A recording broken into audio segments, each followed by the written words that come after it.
1062 The Voice of Love, kekasih Tuhan, masih melanjutkan kebersamaan kita dalam program Voice of Life bersama dengan Bapak Doni Tatimu, managing konflik ya. Bagaimana kita mengatasi konflik, bukan menghindar, bukan juga kasar begitu ya, tetapi di manage, dan orangnya yang harus di manage. Betul. Pak Doni, kalau kita memanage orang yang sudah itu dari kata pertama memanage orang itu sudah susah. Ya makanya kan juga. Akhirnya Mbak Wahyu jadi susah menyelesaikan konflik secara positif, sebab yang ternyata bukan how to-nya, bukan bagaimana caranya. Seringkali kalau kita kepingin how to-nya, yang kita buat adalah bagaimana, asal saya tahu caranya, saya bisa memenangkan keinginan saya. Nah, kembali lagi ke situ. Jadi sebenarnya saya pelajari dari Alkitab bahwa Alkitab tidak pernah memberitahu how to-nya. Alkitab menunjukkan bagaimana orangnya. Orangnya dulu yang harus mau berubah. Menarik sekali ketika tadi saya katakan Paulus berkata, kalau itu tergantung kepadamu, usahakanlah perdamaian. Jadi perdamaian itu terjadi bukan tergantung pada caranya, tetapi tergantung memang pada orangnya. Orangnya sendiri mau enggak? Satunya mau, satunya enggak mau. Ya tetap enggak bisa. Harus dua-duanya mau. Tadi kalau satunya mau, satunya enggak, ya tadi tuh ke pengampunan dan kasih nih. Iya, akhirnya satu yang harusnya kan ya. Kesalahan itu harus minimal ya. Yang tidak salah ikut menanggung sebagian dari yang salah. Kan sama-sama ditanggung. Jadi kamu enggak perlu itu. 50-50 lah. 50-50. Sekarang kan akhirnya semua satunya enggak mau dibrek satu orang. Iya, kalau kasihnya besar, ya mau aja. Kalau dia sendiri kemudian bisa nerima itu, ya oke. Kalau dia sendiri nggak bisa, nggak mampu, atau jangankan nggak bisa, nggak mampu untuk menanggung kerugian yang sebegitu besar, misalnya, akhirnya kan, ya dia juga nggak mau, belum tentu mau kan gitu. Dan kalau dia belum tentu mau, makanya tadi saya berkata, orang lain disuruh mundur 10 langkah, kita setapak pun tidak mau mundur. Itu persoalannya dengan kita. Apakah terjadi perdamaian? Tidak bisa terjadi perdamaian. Seandainya pun saya mau terima gitu ya, orang itu nggak mau terima, saya mau pikul. Tapi itu kan bukan perdamaian, itu namanya pengampunan. Dan pengorbanan. Ya, pengampunan selalu harus berujung pada pengorbanan. Kesediaan untuk disakiti sekali lagi, itu bagian dari kasih. Dan itu tidak mudah kalau dengan kekuatan kita. Ya, setuju. Nah, menarik, Matius 18 itu tadi saya mundur ke belakang kan, Matius 18 ayat 15 sampai 20. Kalau mundur di belakang Matius 18 sampai 12 14 itu bicara tentang keselamatan mereka yang terhilang. Dan tujuan konflik tadi saya berkata adalah untuk menyelamatkan yang terhilang memang, menurut Matius 18 ayat 15. Tapi pas Mbak Wahyu buka Matius 18 ayat 21 dan seterusnya, itu bicara soal pengampunan. Jadi penyelesaian konflik itu dibungkus dalam dua konteks besar menurut saya. Keselamatan yang terhilang, dan yang kedua adalah pengampunan. Jadi Tuhan Yesus menarik sekali meletakkan topik itu, justru dia bungkus dengan dua tema besar, keselamatan yang terhilang dan pengampunan. Jadi penyelesaian konflik memang bagian dari situ, mau nggak mau, bagian dari dua tema besar itu. Dan justru kan dua tema besar ini yang susah kita lakukan. Pengampunan itu sukar, menyelamatkan yang terhilang juga sukar. Nanti orang bilang begini, saya bukan juru selamat Pak, juru selamatnya Tuhan Yesus gitu. Ya tapi kan disuruh jadi sama seperti Yesus. Jadi gak bisa ngeles ya. Musa disebut penyelamat Israel oleh Alkitab. Disebut penyelamat Israel. Anda bilang penyelamatnya cuma Tuhan Yesus. Musa disebut penyelamat Israel. Sebenarnya setiap tokoh-tokoh yang diangkat oleh Tuhan itu sebenarnya semuanya penyelamat Israel, sebab mereka akan menjadi gambaran dari kehadiran Kristus, penebusan Kristus. Jadi buat saya sama, tidak ada bedanya. Kalau Anda mau jadi bagian dari orang percaya, ya mau satu titik memang ya jadi juru selamat, dan juru selamat selalu disalibkan. Kita nih ketawa, bicara pengorbanan bisa ketawa karena ya kita kan juga ngalami. Pak Doni, kan hari-hari ini tuh egonya orang tuh semakin tinggi, individualisme semakin tinggi. Tadi orang suruh mundur 10 langkah, kita nggak mau mundur gitu.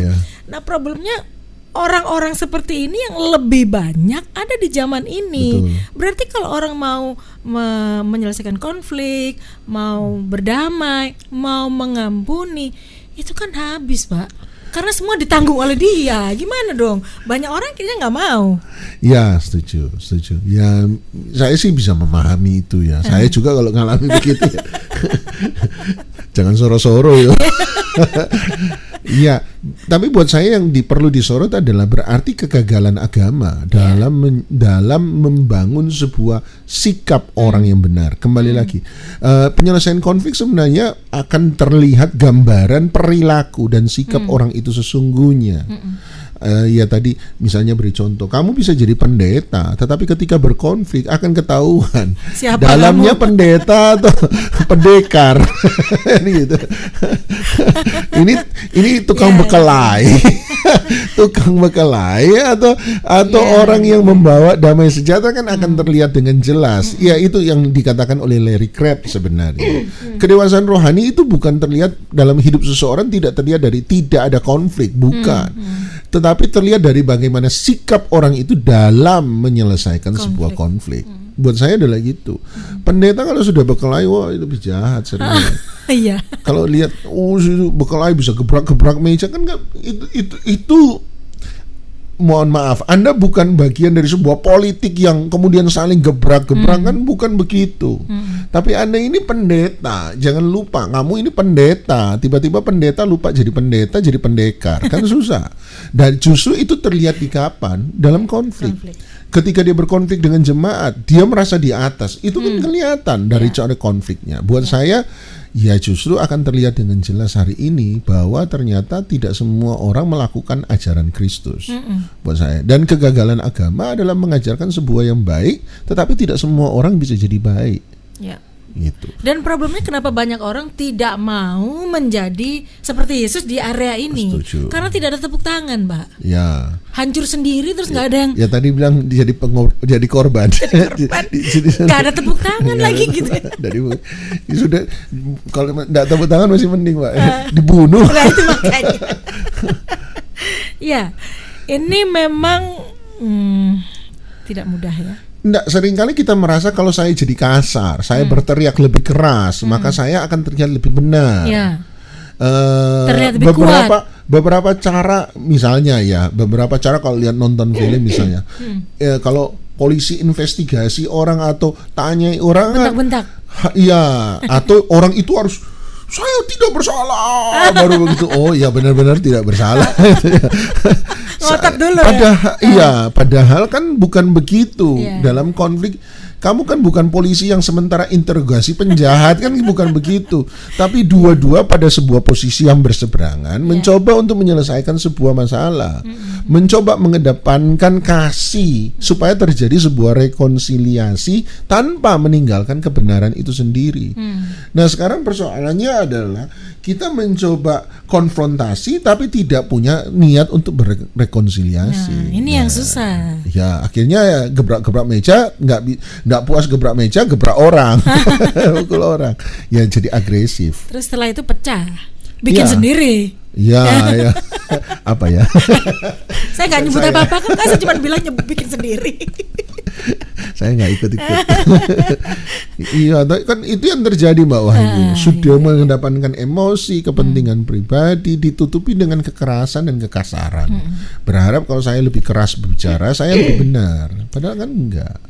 Budaya kita Indonesia tidak familiar dengan yang namanya konflik, Pak. Karena khususnya di Jawa ya, itu tidak terbiasa berkonflik. Biasanya nggih. Iya. Ketika kamu agak mendongak dikit, ngelawan. Bunuh. Itu budayanya. Gimana dong? Itu kan tergantung juga, budaya ini juga mempengaruhi. Iya. Misalnya sekarang di Amerika itu sementara biasa berargumen muncul, kan ya. Betul. Dan seakan-akan dan muncul kelompok-kelompok yang ya itu menjadi berteriak lebih keras, berteriak lebih kasar untuk menunjukkan kebenaran mereka. Misalnya kelompok seperti Antifa dan sebagainya. mereka menjadi orang yang begitu keras dan kasar sebab merasa bahwa suara mereka dipendam selama ini. Kita harus menunjukkan suara kita bukan hanya lewat kekerasan suara kita, tetapi lewat tindakan-tindakan kita yang cenderung menjadi anarkis misalnya.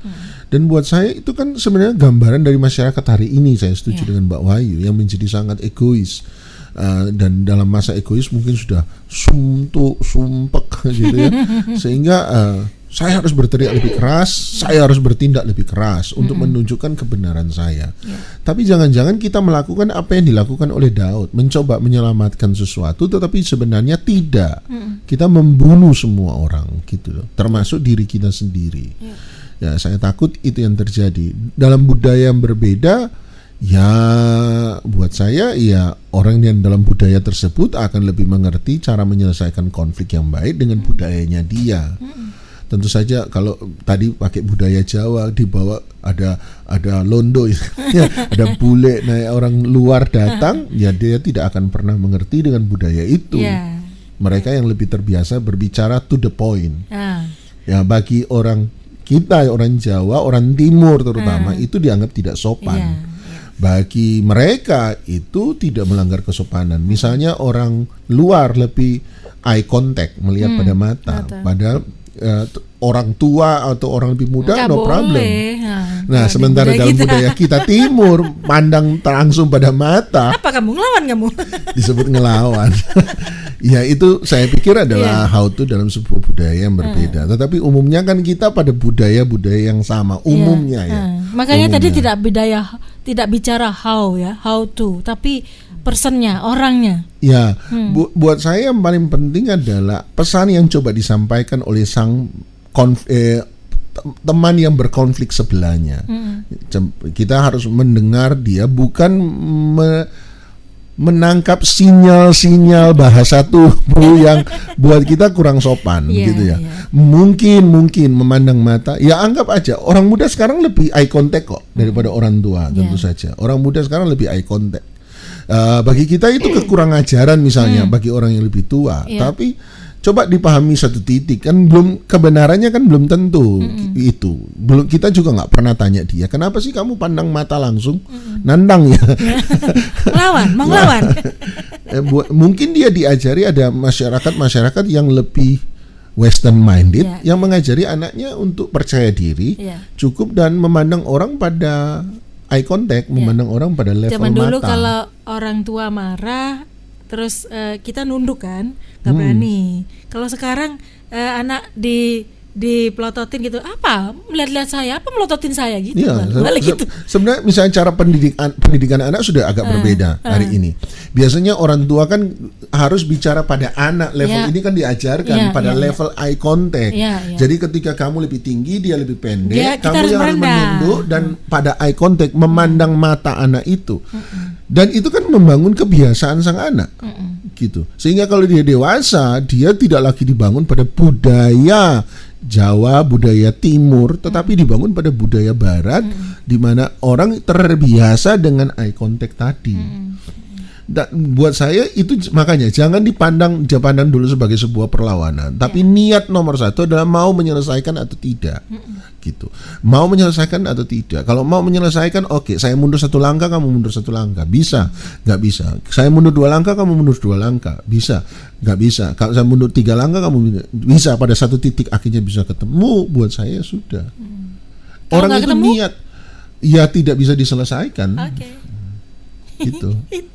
Ya tinggal pilihannya adalah pengampunan itu tadi jadi korban. Kalau ikut memikul tidak bisa menyelesaikan, ya terpaksa harus ada satu yang memikul. Atau kalau tidak, ya sudah hantam-hantaman. Siapa yang hidup dia yang menang. Akhirnya jatuh pada konotasi negatif yang menjadi negatif memang. Ya itu tadi istilahnya aggressively resolving conflict, secara agresif mencoba menyelesaikan sebuah masalah. Baik, kekasih Tuhan, saya tidak tahu konflik seperti apa yang sedang Anda hadapi hari-hari ini, dan mungkin Anda kesulitan menyelesaikan konflik tersebut. Bisa jadi karena pihak yang berlawanan tidak mau mundur 10 langkah dan Anda juga nggak mau mundur 10 langkah. Jadi berantem gitu ya. Anda bisa berbagi bersama dengan kami. Telepon SMS WA bisa Anda manfaatkan 0315046000, SMS WA di 081333060000. By the way, ngomong-ngomong, saya dari tadi tuh tertarik dengan catatannya Pak Doni. Oh, iya? Luar biasa, ada merahnya, birunya, ada hitamnya begitu. Rajin sekali. Nanti saya beli ngintip Pak ya. Keren. Biasanya beliau nggak bawa catatan seperti itu. Kami kembali ke ruang dengar Anda sesaat lagi.